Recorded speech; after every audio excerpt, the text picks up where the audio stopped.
Welcome to the Deep Dive.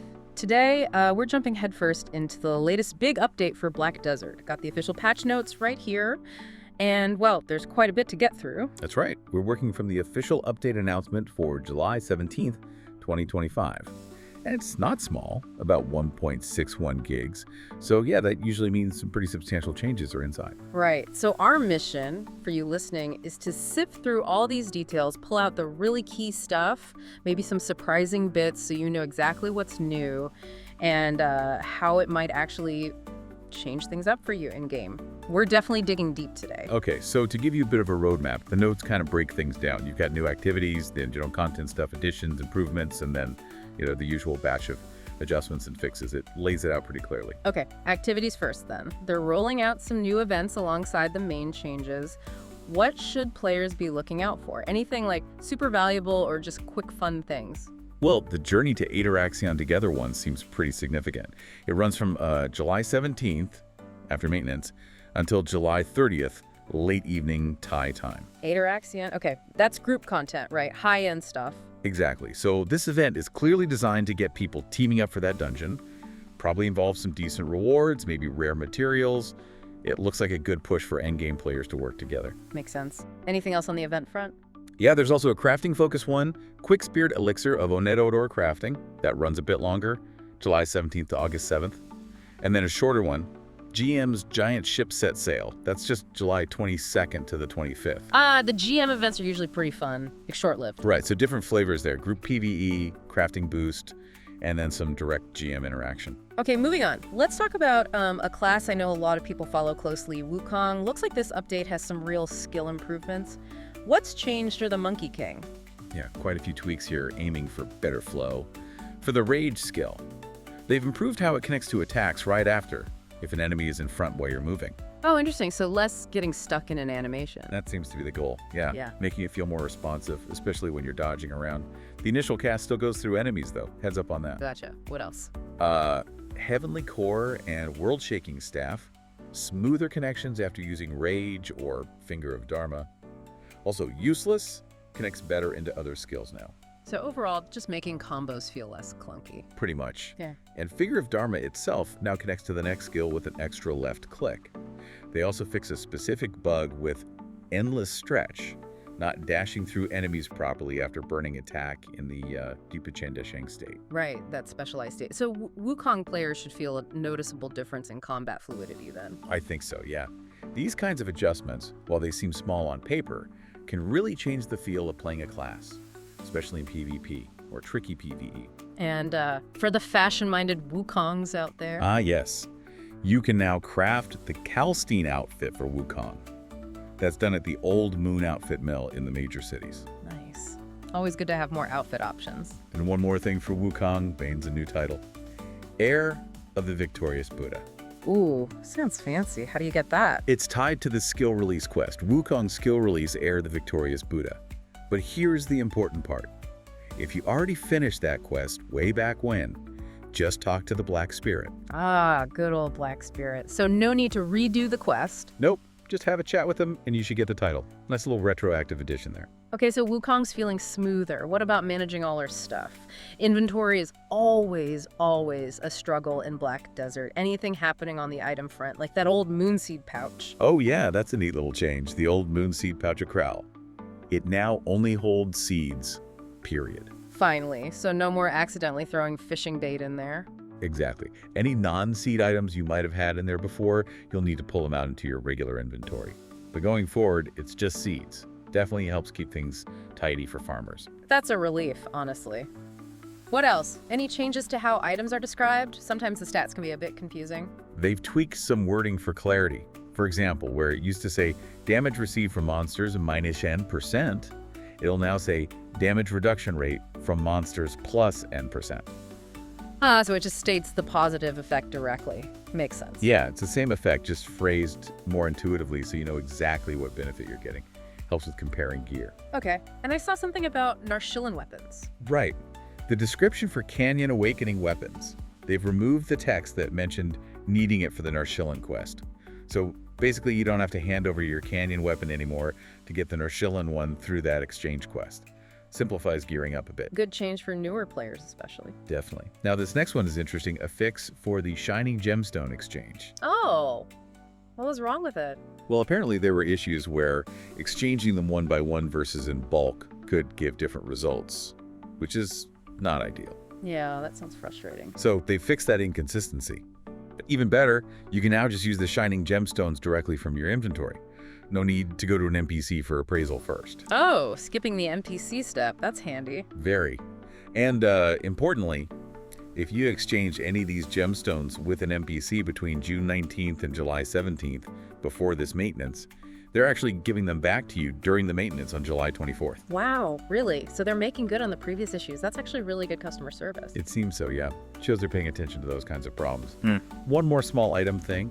A bunch of specific box items, accessory boxes, gear boxes like Rosar, Grunel, some event items too now have to be exchanged one at a time with NPCs. So no more accidental mass exchanges of valuable boxes. That's likely the reason, yeah. A bit more clicking for some things, but safer overall. Okay, makes sense. What about other smaller tweaks? Monsters, quests, that sort of thing? A few things. You can now enter the party version of Black Shrine Huanghai City, even if you've used up your weekly clears. Oh, but you don't get rewards, right? Correct. No boss rewards if your count is exhausted. But it means you can still go in, maybe to help friends learn the fight or just practice without being locked out. That's actually pretty useful. And something about guild vehicles. Yes, this is potentially huge for guilds. The Skill Summoned Executioner of Ruin, the big summon from guild vehicles, Yeah, the one with a massive cooldown. used to be 2 hours.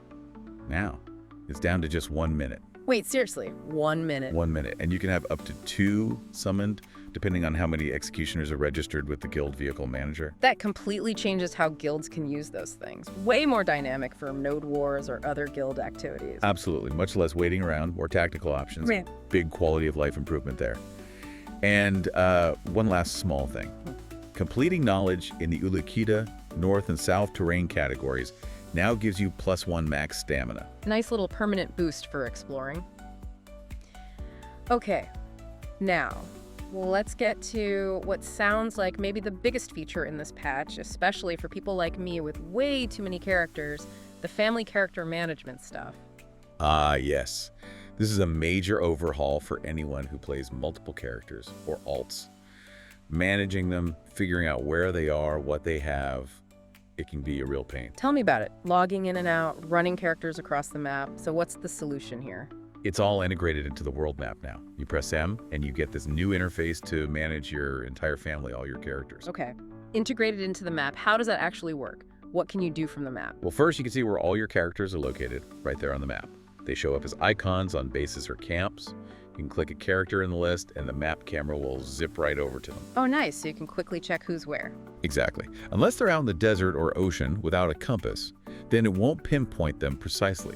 But then you can directly switch to that character from the map. Ends your current session, logs you into the selected one. Okay, simple character switching. But the big one is moving them, right? That's the game changer, yeah. The move character function. You can select a character on the map and move them to any base node you've already discovered and have knowledge of. Move them. Like teleport them. Pretty much. Moving to a regular base costs 5 million silver. Moving to a major city, like Heidel or Calpheon, is actually free. Free to major cities. Wow. And how long does it take? This is the crazy part. 20 minutes. Flat rate. Doesn't matter if you're moving them from Velia to Valencia or just down the road. 20 minutes. Okay, hold on. 20 minutes to move any distance. That's incredible. So I could be grinding in Valencia on my main, realize my alt needs to be in Calpheon, and just send them without me having to stop playing. Precisely that. Massive time saver. Of course, there are some restrictions, Can't move characters carrying trade items. Can't move them to or from the desert or ocean if they don't have a compass equipped. And you can't move a character who's already in transit. Standard restrictions, makes sense. But wow, and this replaces the old move function from the character select screen. Yep, that old button is gone. It's all done through the World Map UI now. You can also view the selected character's equipment and inventory. From the map. Yeah, check their bag. And if you have maids or butlers available, you can even withdraw items from that character's inventory onto your current character. No way. That alone is huge for managing storage and gear across alts. It really is. Oh, and you can add little notes to each character too. They show up in red text above their name in the list, just as a personal reminder for yourself, like Life Scaler or Boss Alt. Okay, this whole map system sounds genuinely transformative for how you manage your account. Huge quality of life bump. Absolutely. It streamlines so many tedious aspects of playing multiple characters. It makes the whole family concept feel much more integrated and manageable. Yeah, no more forgetting which alt has the blacksmithing books or where you parked your fisherman. Fantastic. All right, what else? Any web updates or general fixes to mention? Just a small web thing. Yeah. In your purchase and coupon history on the website, the dates will just show day, month, year now. If you want the exact time, you'll need to click on the item itself, just a minor display cleanup. Okay, and the usual batch of fixes. Yeah, the adjustments and fixes section is pretty long as usual. We don't need to go through every single one, but it covers things like fixes for the joystick UI mode, lots of environmental tweaks, floating trees, objects you could get stuck on, characters getting caught in fences. The classic MMO environmental jank cleanup, always welcome. Right, polishing the world, corrections for vehicle rental info display, and then a whole host of character-specific fixes. Visual glitches with outfits, some skill appearance issues for classes like Archer, Wukong again, Ranger, Tamer, Musa, Sage, Berserker.